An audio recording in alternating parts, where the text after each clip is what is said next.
In the downtime between the third season and upcoming final season of Atlanta, I figured it was a good time to make my entry into the Atlanta discourse. Not about afrosurealism, not about the show's effort to capture the quote-unquote black fairy tale, but about something else Atlanta absolutely mastered in its third season, the guest star, and specifically how they fit into Paper Boi's journey in the episode New Jazz. There have been some pretty wild TV guest stars. Ed Sheeran in Game of Thrones, Snooki in Supernatural, Larry David in Hannah Montana. Sometimes guest stars are just designed to shock. I guess that's why they call it stunt casting. After all, guest stars are traditionally employed as promotional tools to grab both existing viewers and media attention. Other than being a consistently good show, it's something showrunners and executives can do to keep ratings consistent. But the best guest stars add value to a show, even if it's just for laughs. Sitcoms do this damn near every episode, especially big network comedies with the budget to do so. The 2009-2010 NBC Thursday night lineup of The Office, Parks and Rec, 30 Rock, and Community seemed to scour their studio lot any given shoot for whatever star was taking a lunch break nearby. But that's not to say that they were uninspired. I still think the bit in 30 Rock where James Franco is in love with a Japanese body pillow might be the funniest storyline in sitcom history. Objects are made by men and used for many purposes, but we never love objects. Even in the most nuanced shows like Atlanta, we see this. Alexander Skarsgård's appearance in the finale, I guess you could say, is used to illustrate how much Van had reinvented herself, but it's mostly an excuse to see an exaggerated version of the actor dance around in leopard print underwear and masturbate in the mirror to the thought of being humiliated. Executive producer and writer Stephanie Robinson herself mentions that the cameo came simply from the writers asking, wouldn't it be funny if this happened? And season 3 of Atlanta had a lot more to offer in terms of comedically inspired guests. Chet Hanks, of all people, provided one of the few truly funny moments in Trini to the Bone.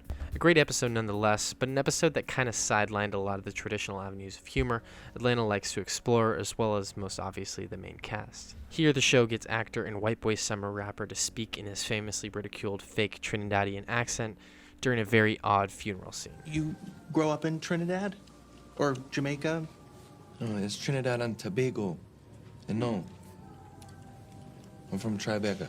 J.M. McNabb of Cracked notes that Chet's upbringing ties strongly into the episode's central theme of parental neglect. We hear Chet talk a lot about not having a strong father figure in his life all the time, and whether it's honest criticism, total bullshit, or mental illness, it's what we are literally seeing on screen with the main storyline. An upper-class white family delegating their parental responsibilities to a lower-class Trinidadian nanny, and finding it weird that they have left no influence on their child, despite probably having good intentions. But the best guest appearance in the show, and probably in any show, comes in the very next episode of the season, New Jazz. The episode follows Al and Darius on a psychedelic excursion around Amsterdam after taking an edible infused with a Nepalese hallucinogenic honey. In the red light district, Al loses Darius and is chased by a group of fans into a weird art museum where he meets a condescending guardian spirit type character in Lorraine. Lorraine, which is also the name of Paper Boi's late mother. Worth noting, she brings attention to all of Al's insecurities surrounding being a rapper, big and small, the clothes he wears, not knowing where his money is, or who owns the rights to his masters. She's also a trans woman, or at least the actor portraying her is, which may be a connection to the season 1 episode BAN, where Al is labeled transphobic for his criticism of Caitlyn Jenner in a tweet. I meant what I said. You don't think your tweets are transphobic? I just don't have to have sex with Caitlyn Jenner because y'all say so. Lorraine then gives Al a goofy hat to blend in and takes him to a secret bar, using the name New Jazz to get him into the club. Now, there's a lot to break down here, especially in this bar. What exactly does New Jazz mean? Is it simply a code word for the genre of rap? Why does Al always drink white Henny? These are questions only the writers would know, and maybe even they don't have answers. But what we do know is that we've seen a lot of contradictions. Lorraine, for one, is the most obvious contradiction, calling out Al for being someone he's not while being the least grounded person ever. She says she hates rappers, but she's hosted more than 106 in Park. She sees herself as that of an all-knowing fairy, but it's evident that she herself is completely lost. We don't even know if she's real. We don't know if any of this is real. Perhaps that's the largest contradiction of them all. Escaping Lorraine's friends, Al ventures to the bar to get a drink, where he's greeted by our gargantuan guest star, Liam Neeson. Safe in the presence of someone who he actually knows, even if it's just from Taken, Alfred remarks on how he's never been to a place like this before. Neeson then asks Alfred how he got into the club, questioning if he strangled a fan or shagged a teenager. Confused, Alfred lifts his glass to reveal the official name of the establishment, the Cancel Club. The best guest stars have two things in common, and they might seem contradictory, but first, they have a thematic reason for their inclusion in the story, even if it's just for a specific joke or pop culture reference. In other words, their inclusion means something, and replacing them with another guest wouldn't make much sense. Second, their inclusion doesn't steal the show. This isn't the Liam Neeson episode. Not that it won't ever be referred to as that, but this is the Alfred Trips in Amsterdam episode, the Cancel Club episode, not the We See Liam Neeson episode. But let's get back to the scene. As Al puts the pieces together on where he is, Liam Neeson describes his past and how he got into the club. He recalls a real-life experience when he was young where a female friend of his was raped. Upon learning that the man was black, Neeson spent a week going around local pubs with a club, looking for a black person to fight and kill. Neeson states that looking back at the situation, the person who he was frightens him, and that he thought that people knowing who he once was would make it clear who he is now. He then offers a sincere apology for his behavior and to anyone he may have hurt. Presumably this is how real-life Liam Neeson feels, and for the first time in the characteristically surreal Atlanta episode, realism has seemed to prevail. I was trying to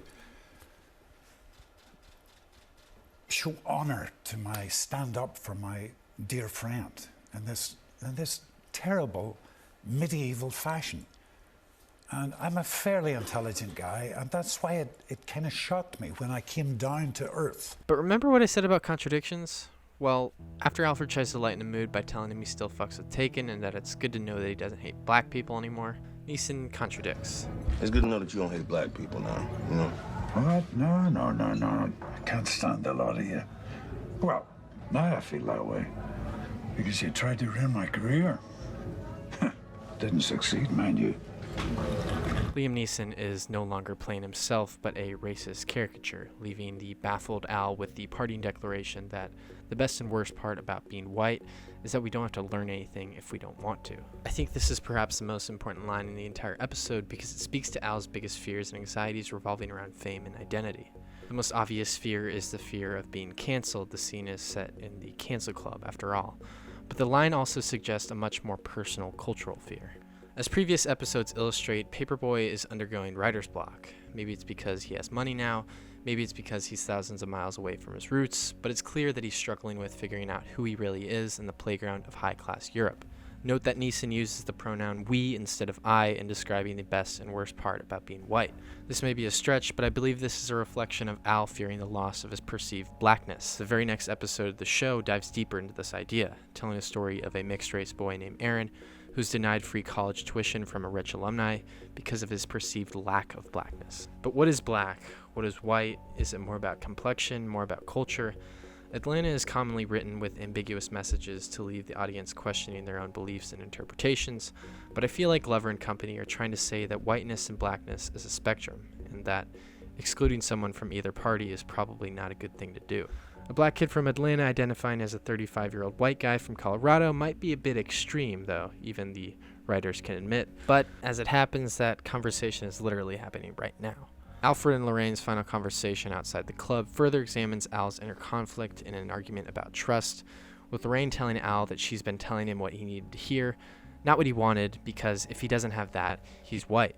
She goes on to list Al his anxieties surrounding the people in his life, his friends, particularly Darius, not paying for shit, and his family, obviously Ern, handling his finances, before lulling him into comatose. Being unable to move his arms and legs, and eventually not being able to speak, is a final and direct metaphor for Alfred's fear of losing himself. The episode ends with Al waking up in a bed, and it's revealed that the events of the episode were in fact not reality. He asks Ern, who says he found him passed out on the street, who owns his masters, a callback to Lorraine's line of questioning early on when they first met.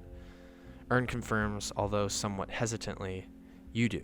The all just a dream trope is something that you'd think Atlanta would try to subvert or mock, but here it's actually embraced. Ironic that the It Was All a Dream episode featuring an unchanged, still racist Liam Neeson would be the episode of Season 3 with the most character development, outside of maybe the final episode Terrere with Van. And with that, I'll leave you with my final contradiction, that this might be the most Atlanta-y Atlanta episode without even being set in Atlanta.